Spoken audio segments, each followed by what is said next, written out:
Hello everyone, welcome back to India's largest online education portal, that is undoubtedly it is, right?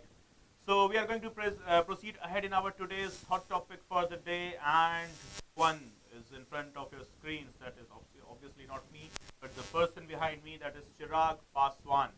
So elected from the Hajipur Lok Sabha seat with mesmerizing record victory here, 6.14 lakh votes, defeating his closest RJD rival with nearby 1.7 lakh votes. Okay, vote percentage that is more than Mr. Prime Minister of India presently. हमारे जो prime minister साहब हैं वो near about 1.5 lakh vote से जीते हैं, but Chirag Paswan, one of the very trendy person right now, and the another youth icon. Okay, so but 41-year-old youth icon है हमारे पास आज डेट में, but that doesn't matters. But yes, Chirag Paswan की हम बात क्यों कर रहे हैं आज, है ना, और किस तरीके से इन्होंने ये 6.25 लाख वोट ले लिए और 1.7 लाख वोट्स के डिफरेंस से जीते हैं अपने एक जो नियरेस्ट जो राइवल है उनके, या उनके जो सबसे स्ट्रॉन्ग पॉलिटिकल राइवल थे. और इस यूपीएससी से क्या लेना देना है, मतलब हम क्यों डिस्कस कर रहे हैं, पॉलिटिक्स तो कहीं यूपीएससी में आती नहीं है, right, but why we are, है ना, चिराग पासवान ही क्यों यहाँ पर, क्यों ये शख्स है हमारे पास, या क्या ऐसा अजूबा है इनके अंदर, क्या ऐसा अतरंगी सा कॉन्सेप्ट इन्होंने शो किया है. तो चलिए पहले कुछ चीजें ना मैं यहाँ पर क्लियर कर देता हूँ. तो हमारा, मेरा या कंपनी का, हमारे एसोसिएशन का चिराग पासवान या किसी भी दूसरी पॉलिटिकल पार्टी, पर्सनालिटी, इंस्टीट्यूशन से कोई लेना देना नहीं है. We are just dealing this with regard to some information that's important for you, important for every one of you from the perspective of the UPSC CSC. ठीक है, तो चलिए बातचीत करते हैं. चिराग पासवान जो कि एक जमाने में ये एक मॉडल भी रहे हैं, जैसा कि इन्होंने एक बार आए थे एक टीवी शो आपकी अदालत के अंदर, तो उसमें इन्होंने बताया कि इन्होंने मॉडलिंग भी करी है और ये जो है फैशन डिजाइनर भी रहे हैं, और इन्होंने अपनी ही एक दूसरी काउंटर पार्ट कंगना रनावत जो कि खुद भी अब एक मेंबर ऑफ पार्लियामेंट बन चुकी हैं, उन्हीं के साथ आज से कुछ 12-13 साल पहले अगस्त 2011 में एक मूवी भी करी थी, मिले ना मिले हम. ओके, सो किसी जमाने में फिल्म एक्टर, या इनको जो टैग दिया गया ना, from zero to hero, from a failed film actor to prime minister Narendra Modi's third term. Okay, when we see about it, okay, as a cabinet minister as well. अब कौन सा कैबिनेट है ये तो नहीं पता, या काउंसिल ऑफ मिनिस्टर्स में रहेंगे अभी, ये तो नहीं क्लियर है. Okay, but yes, Chirag Paswan, जिनको मीडिया ने बहुत ही एक अलग नाम भी दिया था, as Hanuman ji of Modi, right. तो मोदी साहब के हनुमान जी के नाम से भी इनको जाना गया है पूरे एक मीडिया के जो है डायमेंशन के अंदर, ये पूरे जो है इलेक्शन कैंपेन के दौरान ये इसी नाम से फेमस रहे. Okay, but point here is that brings us to the question of UPSC CSC specifically in those parameters, that is it right, yes or no. आपके अपने ना एक इंडिविजुअल ओपिनियंस हो सकते हैं, और वो जो भी आपका ओपिनियन है ना, प्लीज मैं जरूर जानना चाहूंगा कमेंट बॉक्स के अंदर कि आपका ओपिनियन क्या है, कि क्या ऐसा कोई होना चाहिए, क्या ऐसा कोई लॉ होना चाहिए जो इस पर बातचीत करे, when it comes to the concerns of Indian society, social issues and social justice in India. कैसा कोई लॉ होना चाहिए जो ये क्लियर करे, या एक बैरिकेड्स, या एक जो है डिवीजन तैयार करके रखे कि इसी बैकग्राउंड के लोग जो हैं वो पॉलिटिक्स में आ सकते हैं, या इस बैकग्राउंड के लोग हैं जो पॉलिटिक्स में नहीं आ सकते हैं. ओके, बिकॉज हमने देखा है कि फिल्म स्टार्स का पॉलिटिक्स में आना कोई नई चीज नहीं है. From Sushma Swaraj, sorry not Sushma Swaraj, really sorry, okay, from Jayalalithaa, okay, to Hema Malini, to Jaya Bachchan, okay, what we have seen, these are the people those who are in the politics. Okay, from Shatrughan Sinha, Javed Akhtar, okay, we have seen that these are the people those who are active in politics, actively they are present in the Indian political dimensions. Okay, and we have got many other names. We have got a cricketer as well, Yusuf Pathan, the one who has won the elections right now, this very same elections. Okay, और ऐसे में एक नाम और आता है हमारे पास, कंगना रनावत, और दूसरा नाम आता है हमारे पास यहाँ पर mister Chirag Paswan. A very vibrant leader, no doubt in that.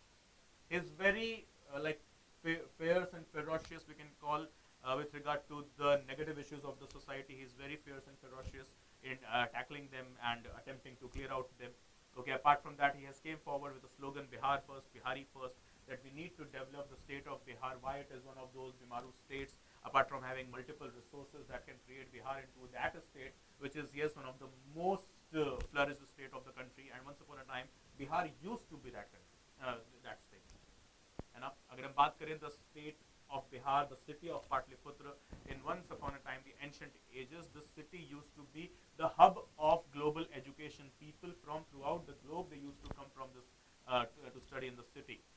Nalanda is there, Takshila is there, in the state of Bihar itself. So once upon a time, the hub of education, specifically the city of Patliputra, that is modern day Patna, okay, lost its essence. And right now we have seen that Bihar is one of the most underdeveloped states of our country. So when it comes to the mainland India, okay, we have seen that Bihar scores nearly either the least, the last, or the second last, or in the bottom 10 states of the country. Why? Because what we have seen that yes, some issues with regard to the Naxalism used to be there, extremism used to be there.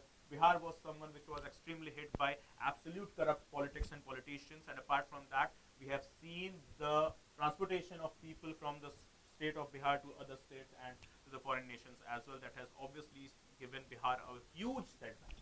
And for that sake only, Mr. Chirag Paswan, as I was listening one of his interview, okay, where he told that what's wrong with the people in Bihar.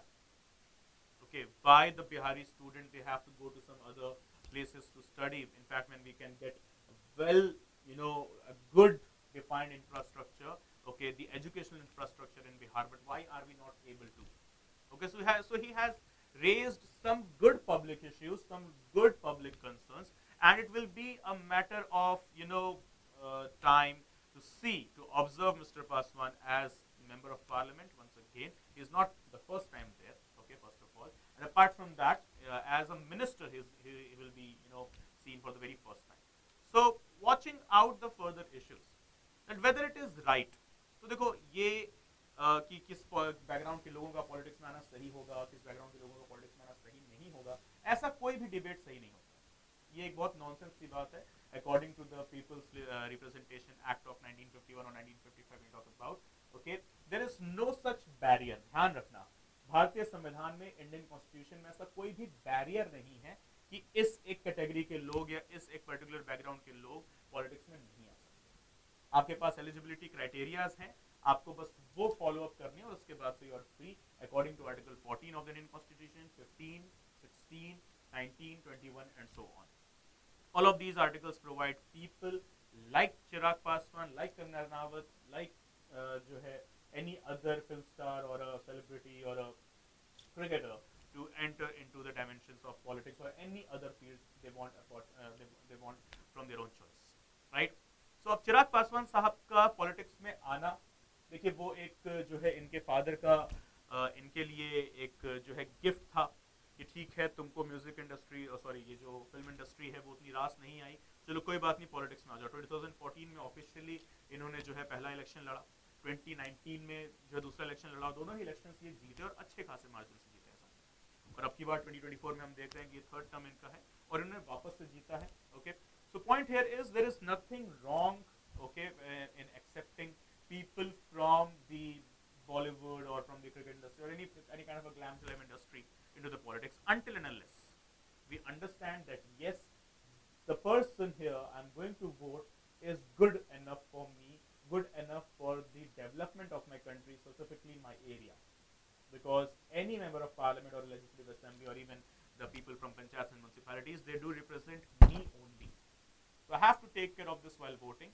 And yes, if it is the third time victory to Mr. Paswan, then obviously people from the local area, specifically the people from Hajipur, from where he has got 6.14 lakhs, okay, a very wonderful gap of 1.7 lakhs, जो हमारे मोदी जी से भी ज्यादा का gap है। मोदी जी अब की बार जब बनारस में जीते हैं, वो भी तीसरी बार जीते हैं, तो उनका जो गैप आया है विक्ट्री का वो 1.5 लाख वोट से आया। और अगर आप यहाँ पर देख रहे हैं तो मिस्टर पासवान का अकेला 1.7 लाख वोट से डिफरेंस आया है। ओके, सो अब मिस्टर पासवान जो है ना, ये हमारे लिए एक बहुत बड़ा मोटिवेशन भी है अगर हम इनकी हिस्ट्री समझें। So after the death of his father in 2020, mister late Ramdas Paswan, one of the very wonderful leaders as well of the Indian politics. Okay, no doubt in that he was a very popular leader, popular in every classes and every section of the people from Bihar. Okay, whether from the middle income or lower middle income, okay, the upper income family households or whatever, or from any general category, backward classes, scheduled caste and scheduled tribe categories, whatever. Mr. Paswan has gained some good remarks for himself, okay, during his tenure as the member of parliament or as a minister as well. Okay, So while in 2020 when Mr. Paswan died, Mr. Ramvilas Paswan died, there was a family feud, okay, going on in Chirag's family. And what happened, it was a very filmy scene, no doubt in that. He was thrashed out of his house as well as of his own father's political family. Okay, that is the political party as well. And he had to create a new separate segment, a new separate political party, a new separate house for himself and his mother as well. So he is also one of those motivating personalities. No doubt he has performed in such a way. Right. Okay. As you can see here right now, he is with Mr. Modi. इनको मोदी साहब का हनुमान भी कहा गया जैसे कि okay, he has given his absolute support to the Modi government in the previous elections as well in the present elections as well. Right. So अब कैसा है ना, एक मोटिवेशन के तौर पे अगर हमें आप इन्हें देखें तो इनसे इनका सब कुछ छीन लिया गया, काफी इन्हें डिफेम भी किया गया, लेकिन उसके बावजूद भी इन्होंने अपनी एक अलग पॉलिटिकल पार्टी बनाई राष्ट्रीय जनता दल के नाम से.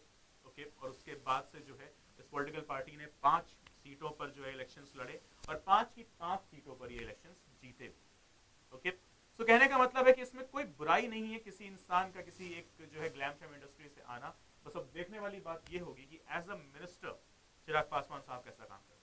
So when we talk about the concerns here, as we can see here, so in the seat sharing talks for Lok Sabha polls, Chirag's faction secured all 5 Bihar Lok Sabha seats, all 5 of them.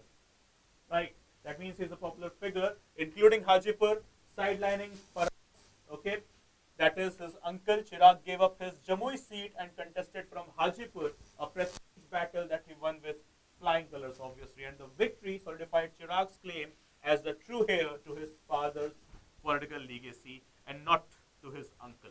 Okay, so moving forward, as we can see the next point, the BJP initially sided with Paras, not Paras, sorry, Paras, इनके जो uncle हैं. Okay, Chirag Paswan को पहले मोदी जी ने भी साथ नहीं दिया था 2020 में.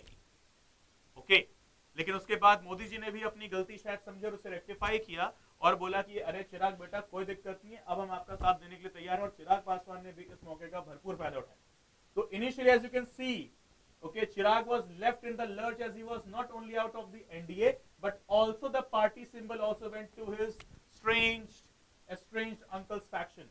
उन्होंने इनसे इनका पार्टी, इनका घर, इनका सब कुछ ले लिया. और उसके बाद दूसरा चीज क्या हुआ, embarked on an extensive public outreach.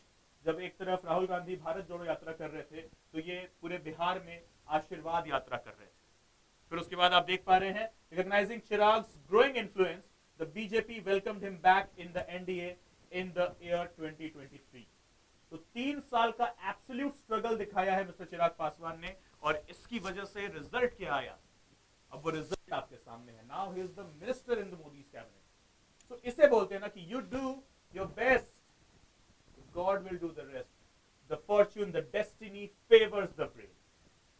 Right, it is what the role of destiny. You show your bravery, you show your utmost hard work, and you know the victory will be yours for sure. वो ना एक dialogue है ना कि कितनी शिद्दत से तुम्हें पाने की कोशिश करिए. नॉनसेंस. शिद्दत से सिर्फ पाने की कोशिश नहीं करना है, उसके लिए एक्शन भी रखना है. Action, reaction, hard work, smart work, 24 hours activity दिखाने के लिए भी रेडी रहना पड़ेगा आपको.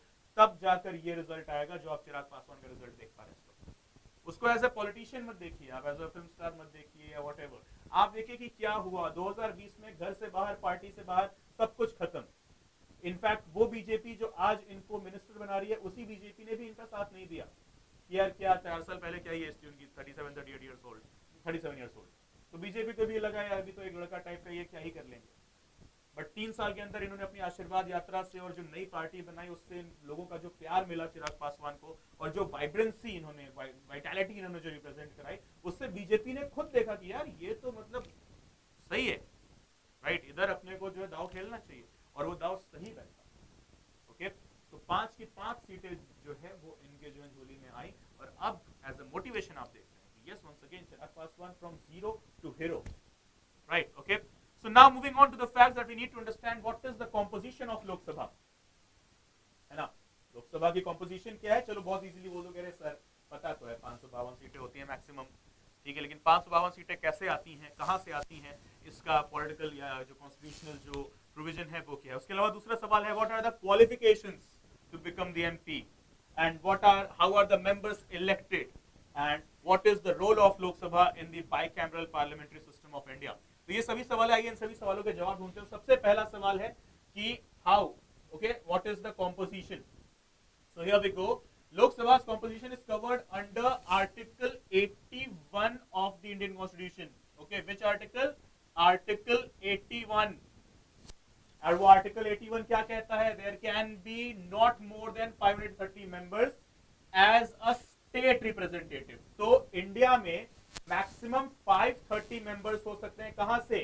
From state. Okay, the states. Kashmir से कन्याकुमारी तक अगर हम बात करेंगे, so how many members maximum we can have? It will be not more than 530. Okay, the union territories may send some 20 more. Okay, so it is 530 plus 20, वो हो गया 550. अभी बोलोगे दो और बचता है, तो वो होते थे दो और जिनको हम कहते थे एंग्लो इंडियन कम्युनिटी से आने वाले। लेकिन अब इस प्रोविजन को 104th कॉन्स्टिट्यूशनल अमेंडमेंट एक्ट से हटा दिया गया है। ओके, अब वो जो एंग्लो इंडियन वाला जो नॉमिनेशन होता था प्रेसिडेंट के थ्रू, अब वो नहीं होता है। तो technically speaking as of now how many seats maximum? 550 की तरफ इशारा कर रहा है हमारा constitution. Okay, then as you can see here the voting age was reduced from 21। एक जमाने में 21 हुआ करती थी वोटिंग एज, लेकिन इसको 18 पर लेकर आ गए थे हम कब? Through the 61st constitutional amendment act when it happened in the year 1988 when Mr. Rajiv Gandhi was the honorable prime minister of India. Okay, so ये चीज आपको ध्यान रखनी है कि कॉन्स्टिट्यूशन आर्टिकल 81 के तहत 530 seats according to the delimitation commission as well, इनके रिपोर्ट के भी मुताबिक हम चलेंगे। ओके, क्या नाम है? Delimitation commission, right? So this delimitation commission, it is created for the sake of what? Article 21 that provides what? That how many seats या composition क्या होना चाहिए per area एक member of parliament के लिए। Okay, so 530 as of now it has been given to the states, 20 to the respective union territories and 2 हुआ करते थे हमारे यूनियन एंग्लो इंडियन के लिए। ओके, जिन्हें प्रेसिडेंट ऑफ इंडिया जो है नॉमिनेट करते थे, लेकिन अब वो प्रोविजन हटा दिया गया है। Okay, so representation of union territories, as you can see, enacted the UT's direct elections to the House of People's Act 1965, okay, by which the members of Lok Sabha from the union territories are chosen by direct elections. तो कैसे हो रहा है यहाँ पर? किस type का election हो रहा है? डायरेक्ट तो हो ही रहा है, लेकिन कौन सा एक्ट है? 1965 का UT direct election to the house of peoples act. और कौन कौन से UT से आ रहे हैं हमारे पास इस वक्त? तो सबसे पहली चीज तो एक तो आ रहे हैं दिल्ली से, उसके बाद से आ रहे हैं पुडुचेरी से, और अब भी प्रेजेंटली एक यूटी और, that is we have got Ladakh. Okay, so from here we have got the representatives, people representatives into the Lok Sabha. ठीक है, ध्यान रखना, दादर नागर हवेली की बात करें, हम अंडमान एंड निकोबार की बात करें, दमन एंड दीव की बात कर लें, चाहे हम अपना लक्षद्वीप की बात कर लें, यहाँ से रिप्रेजेंटेटिव्स नहीं है। ओके, उनका कोई भी लोकसभा या राज्यसभा के अंदर कहीं पर भी किसी भी टाइप का कोई भी रिप्रेजेंटेशन नहीं है। Okay, so next what we have got? Representation of the Anglo Indian. तो जैसे कि हमने बताया, एक जमाने में ये हुआ करता था according to article 331 of the Indian constitution. Okay, हम इस्तेमाल करते थे किसका? Article 331, okay, for the representation of Anglo Indian community. कौन इन्हें नॉमिनेट करता था? प्रेसिडेंट साहिबा इन्हें नॉमिनेट कर सकती थी, लेकिन ओनली टिल 2020। ओके, अब ऐसा नहीं है। 104th कॉन्स्टिट्यूशनल अमेंडमेंट एक्ट से ये वाला प्रोविजन पूरी तरीके से खत्म कर दिया गया है। Okay, it is absolutely eliminated. कभी हुआ ये? 2019 के अंदर। ठीक है, सो अब article 331 is no longer in use. Okay, now moving to the next point, that is here eligibility criteria. Eligibility criteria कहाँ लिखी गई है? Eligibility criteria की बात जो है वो बताया गया है हमें हमारे आर्टिकल 84 के अंदर, जो क्या कहता है कि कोई भी लोकसभा का अगर मेंबरशिप चाहता है तो सबसे पहली चीज तो वो एक इंडियन सिटीजन होना चाहिए, ठीक। उसके अलावा मिनिमम उसकी जो है 25 इयर्स ऑफ एज होनी चाहिए, ठीक। तो अगर आप ये दो कंडीशंस फुलफिल करते हैं तो आप मेंबर ऑफ पार्लियामेंट बनने के लिए इलेक्शंस में कंटेस्ट कर सकते हैं। Okay, as simple as that, nothing more और less than that. Okay everyone, so I hope all is clear, कोई भी दिक्कत नहीं होगा, यहाँ पे कोई भी समस्या नहीं होगी। यूनिवर्सल फ्रेंचाइजी दूसरा टर्म यहां पर हमारे सामने आया अंडर आर्टिकल 326। तो यहां पर क्या बोला गया है, एक तो पहली चीज डायरेक्ट इलेक्शंस हो रहे हैं। डायरेक्ट इलेक्शंस का मतलब हम खुद जाकर वोट करेंगे, हमारे बिहाफ पर कोई वोट नहीं करेगा। डायरेक्ट इलेक्शंस इंडिया में कहां कहां होते हैं? लोकसभा में हो रहे हैं, पंचायत में भी हो रहे हैं, ठीक, म्युनिसिपैलिटीज में भी हो रहे हैं। लेकिन डायरेक्ट इलेक्शंस कहां नहीं हो रहे हैं, यानी कि इनडायरेक्ट इलेक्शंस कहां कहां पर होते हैं? तो इनडायरेक्ट की अगर हम बात करें, so the persons elected in Rajya Sabha, they are indirect. The presidential elections, okay, and the vice president elections, they are all done how? They are all done indirectly. Okay, या फिर इंडिया में जो एमपीज के अलावा अगर हम बात करें एमएलए यानी कि विधानसभा की, तो वो भी जो है डायरेक्ट इलेक्शन है। लेकिन विधान परिषद एमएलसीज जो होते हैं, ओके, जो हर जगह नहीं, सिर्फ और सिर्फ 7 स्टेट एमएलसीज का इलेक्शन जो कैसे हो रहा है, वो हो रहा है इनडायरेक्ट इलेक्शन के थ्रू। ओके, और ये कहां बात लिखी गई है? बात आर्टिकल 326 के अंदर, when you talk about the universal adult franchise, जो कि है 18 इयर्स पर। अगर आप 18 साल के हो चुके हैं तो आप वयस्क हो चुके हैं, यानी कि मैच्योर हो चुके हैं, और अब आप इलेक्शन में जो है वोट डाल सकते हैं। लेकिन ये पहले क्या था, ये 61st अमेंडमेंट एक्ट 1988 तक ये था 21 पर। ओके, लेकिन अब इसको जो है राजीव गांधी गवर्नमेंट के टाइम पीरियड पे 61st अमेंडमेंट के थ्रू ये रिड्यूस करके ला दिया गया था, कहां पर? 18 पर। Okay, so I hope everything is clear, यहां तक भी कोई दिक्कत नहीं होगी। अगर कोई भी दिक्कत है तो प्लीज मुझे कमेंट बॉक्स में कमेंट करके जरूर बताएं। और जाने से पहले मेरे प्यारे भाइयों बहनों, एक चीज समझ लीजिए कि अनअकैडमी आपकी लाइफ में कितनी इंपॉर्टेंस रखती है। So as you can see here, from our all India rank 6, 1, 3 and 9, they are all from the Unacademy Plus platform. 4 in top 10, 11 in top 20 and 320 plus learners they have qualified the UPSC CSE 2023. और उसके अलावा अगर आप देखना चाहते हैं Unacademy ने आपको क्या और तोहफे में दिया है, तो आपकी हर एक समस्या का समाधान, every solution to your every problem, every possible solution या all possible solutions।